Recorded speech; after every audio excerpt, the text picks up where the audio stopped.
ಒಂದು ವಿಡಿಯೋವನ್ನು ಹಾಕಿ 5 ಪಾಠಗಳನ್ನು ಇರ್ತಕ್ಕಂಥ ಮೇನ್ ಕ್ವಶನ್ ಆನ್ಸರನ್ನು ಡಿಸ್ಕಷನ್ ಮಾಡಿದ್ದೀನಿ.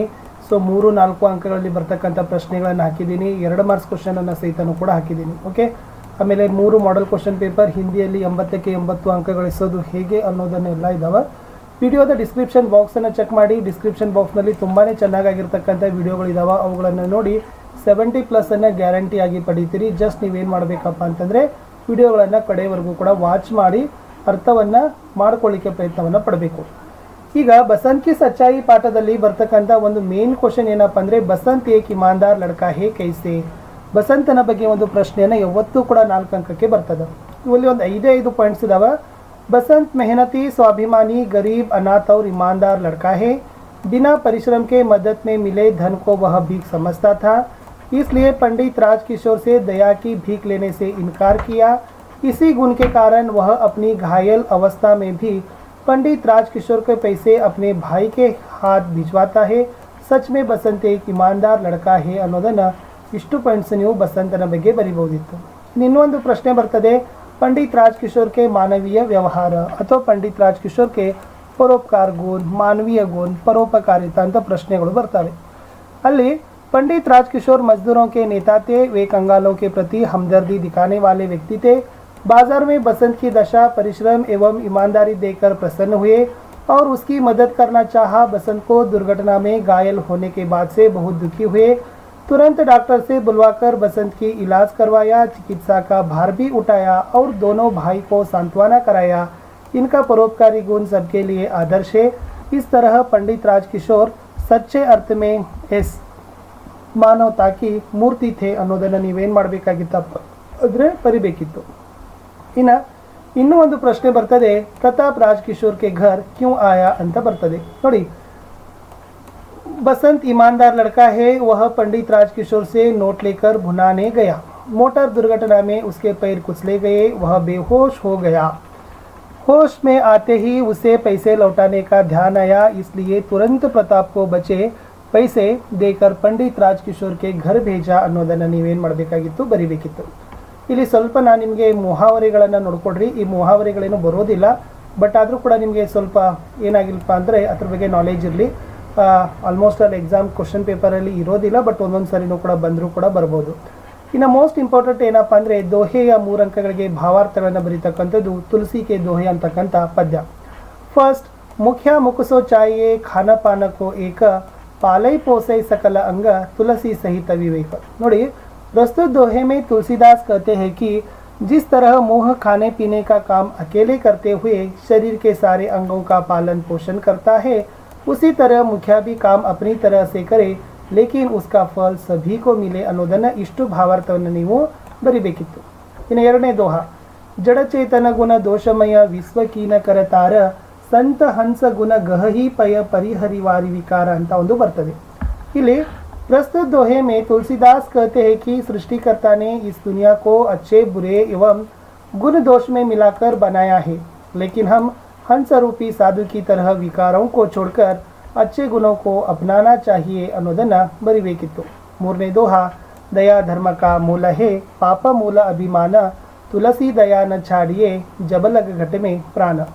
प्रस्तुत दोहे में तुलसीदास कहते हैं कि दया धर्म का मूल है और पाप का मूल अभिमान है.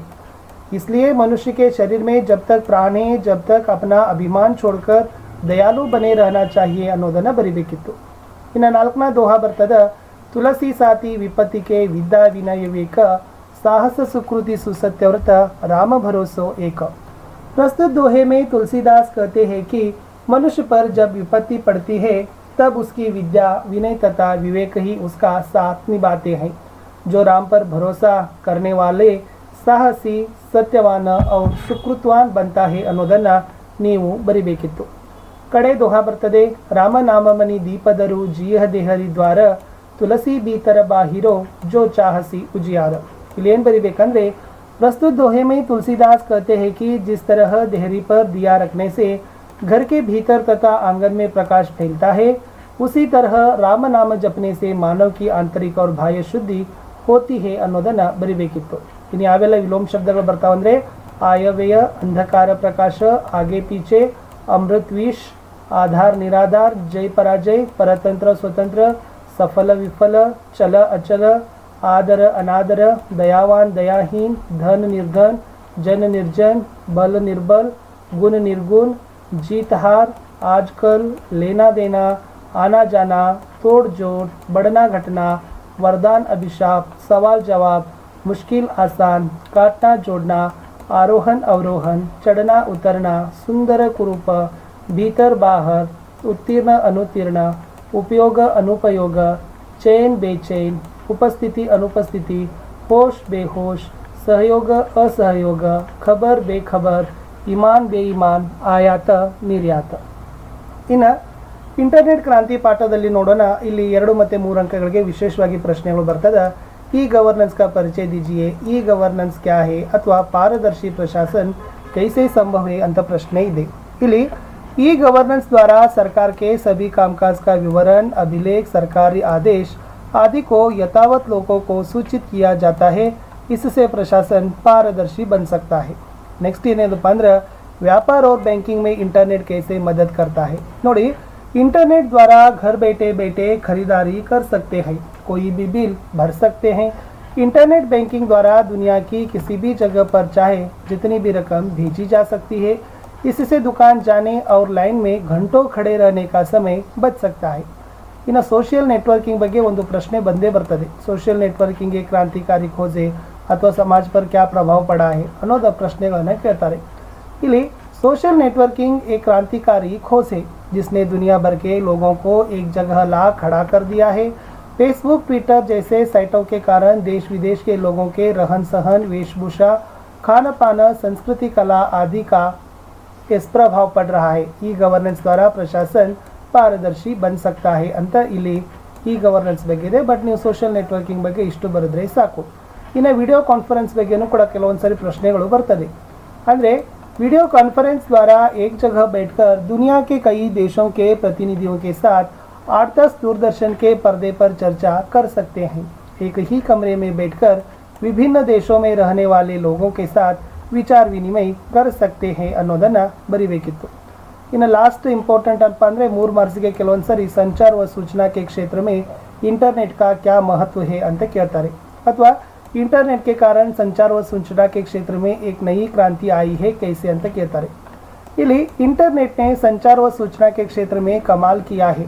इसके द्वारा पल भर में बिना ज़्यादा खर्च किए कोई भी विचार, स्थिर चित्र, वीडियो चित्र दुनिया के किसी भी जगह पर चाहे किसी भी कोने में भेजना मुमकिन हो गया है.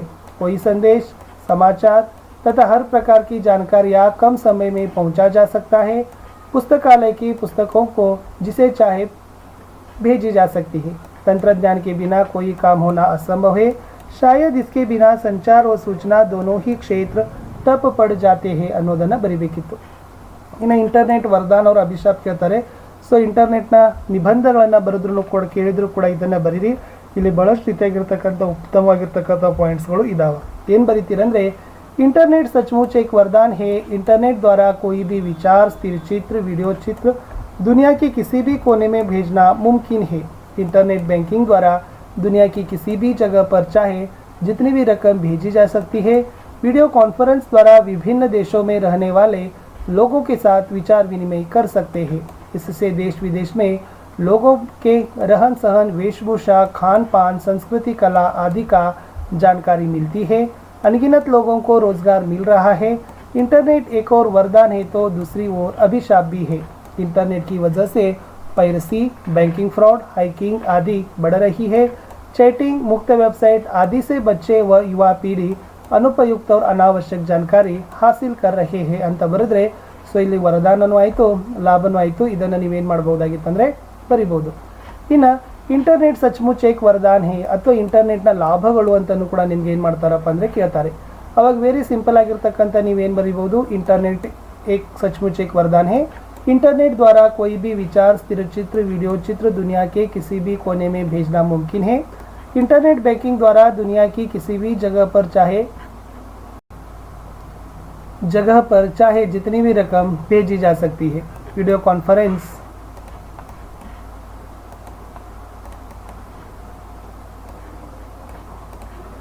कॉन्फ्रेंस द्वारा विभिन्न देशों में रहने वाले लोगों के साथ विचार विनिमय कर सकते हैं. इससे देश विदेश के लोगों के रहन सहन, वेशभूषा, खान पान, संस्कृति, कला तथा इस आदि का प्रभाव शीघ्रातिशीघ्र हमारे समाज पर पड़ रहा है। अनगिनत लोगों को रोजगार मिल रहा है। चिकित्सा, कृषि, अंतरिक्ष ज्ञान, विज्ञान तथा शिक्षा, रक्षा दलों के क्षेत्र में इंटरनेट का बहुत बड़ा योगदान है ಅಂತ ಬರೀಬಹುದು। ಇನ್ನು ईमानदारों के सम्मेलन में पाठದಲ್ಲಿ ನೋಡಿ, हरिशंकर परसाई जी को सम्मेलन में क्यों बुलाया गया अथवा ईमानदारों के सम्मेलन में हरिशंकर परसाई जी को क्यों आमंत्रित किया गया। परसाई जी देश के प्रसिद्ध ईमानदार व्यक्ति थे। उन्हें ईमानदारों के सम्मेलन में उद्घाटन करने के लिए बुलाया गया था। उनके आगमन से उदीमान और ईमानदार और उदीमान ईमानदारों को बड़ी प्रेरणा मिलेगी। ईमानदारों के सम्मेलन में पाठ में मुख्य अतिथि की बेईमानी कैसे व्यक्त हुआ है। लेखक दूसरे दर्जे में सफ़र करके पहले दर्जे का किराया लेना चाहते थे। स्वागत में मिले फूल माला पहनकर स्टेशन पर मालिक की याद किया। सम्मेलन में उनकी चप्पलें गायब थी तो उन्होंने दूसरों की चप्पलें पहन ली। इन बातों से उनकी बेईमानी व्यक्त होती है। चप्पलों की चोरी होने पर ईमानदार डेलीगेट ने क्या सुझाव दिया। ईमानदार डेलीगेट ने सुझाव दिया कि देखिए, चप्पलें एक जगह नहीं उतारनी चाहिए। एक चप्पल यहाँ उतारी तो दूसरी 10 फीट दूर, तब चप्पली चोरी नहीं होती ಅಂತ ಬರಿಬೇಕಿತ್ತು। नेक्स्ट, मंत्री जी को लेखक परसाई जी ने क्या समझाया। लेखक ने मंत्री को समझाया कि ईमानदारों के सम्मेलन में ईमानदारों की तलाशी ले, यह बड़ी अशोभनीय बात होगी। फिर इतने बड़े सम्मेलन में थोड़ी गड़बड़ी होगी ही। परसाई जी ने कमरा छोड़कर जाने का निर्णय क्यों लिया। सम्मेलन में आकर परसाई जी की चप्पल, धूप का चश्मा, कंबल, ताला तक चोरी हो गई। इससे तंग आकर परसाई जी ने कमरा छोड़कर जाने का निर्णय लिया। समय की पहचान मोस्ट इम्पोर्टेंट। मानव के लिए सुख की प्राप्ति कब संभव है। समय बहुत अनमोल है, इसलिए समय नष्ट नहीं करना चाहिए। आलस और बहाना बनाना छोड़कर मेहनत से काम करने से मनुष्य के लिए सुख की प्राप्ति संभव होती है ಅನ್ನೋದನ್ನು ನೀವೇನು ಮಾಡಬೇಕಾಗಿತ್ತಪ್ಪ ಅಂತಂದರೆ ಬರಿಬೇಕಿತ್ತು। ಇನ್ನು ಮೋಸ್ಟ್ ಇಂಪಾರ್ಟೆಂಟ್ ನಿಮಗೆ ಇದೇ ಕೇಳ್ತಾರೆ, समय का सदुपयोग, समय अत्यंत अनमोल, समय की पहचान कविता का आशय। इष्ट बरीरी, समय का महत्व धन से भी ज़्यादा है। समय द्वारा मनुष्य ईश्वर के द्वारा मिले अनुपम धन है। समय अधिक महत्वपूर्ण तथा उपयोगी है। संसार का कोई भी द्रव्य इसकी बराबरी नहीं कर सकता। अपना काम बिना टाले उसी समय में पूरा करना चाहिए। आलस्य त्याग कर समय को अमूल्य धन मानकर कार्य करने से जीवन सफल होती है ಅನ್ನೋದನ್ನು ಬರಿಬೇಕಿತ್ತು। ಇನ್ನು समय की पहचान कविता का संक्षिप्त सारांश लिखिए ಅಂತ ಕೇಳ್ತಾರೆ। ಸೊ ಅಲ್ಲಿ ಕೆಲವು ಸರಿ 3 ಸರಿಗೂ ಕೂಡ ಈ ಪ್ರಶ್ನೆ ಬಂದಿದೆ। समय अनमोल है, यह ईश्वर द्वारा मनुष्य को प्राप्त अनुभव धन है। समय रहते ही हमें अपने सारे काम पूरे कर लेने चाहिए। काम करने के लिए प्राप्त समय को व्यर्थ नहीं गंवाना चाहिए।